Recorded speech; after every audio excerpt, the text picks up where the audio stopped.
tao anatin'ny embolana zay dia olona ampolo ny treno maty vokatra ny fitsaram-bahoaka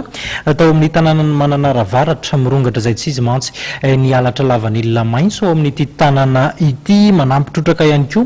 ny takaitra sy ny fahasimbahana samihafa nateraky ny rivodoza miteraka fahasahiranana ho an'ny mponina ao amin'ny tanàna ny manana ravaratra zany.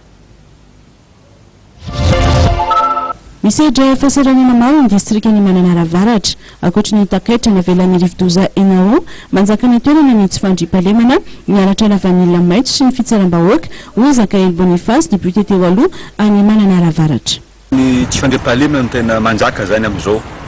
satria fa misy 70 zao ny maty amin'ny tribunal populaire tatin'ny enim-bolana dia nefa amin'izao fotoana zao koa zany manomboka ho avy zany ny vokatra le mivoaka amin'ny mois de juillet septembre eo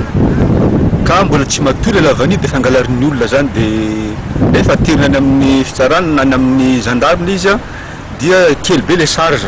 satria ndraindray lavani kely kiloray roa dia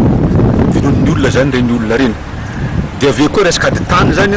dia miteraka ny tribunal populaire koa zany satria les gendarmes avy aty sy ny police avy aty Tamatave zany no mandeha makany Mananara maka le olona voana ny ordonnance ny didim-pitsarana avy any dia iny ndray taken'ny fokon'olona zany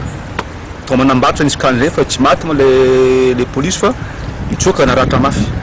tena fitondratenan'ny olona zany fa atako an'izy tsisy mpitondra zany Madagasikara zay ny tegna problème zany satria manomboka avy any amin'ny fokotany jusqu'à aty ambony zany raha zao tonga Antananarivo mitovitovy daholo zany ny kaikaikan'ny olona dia aveo le tsy matokotry ny olona zany amin'le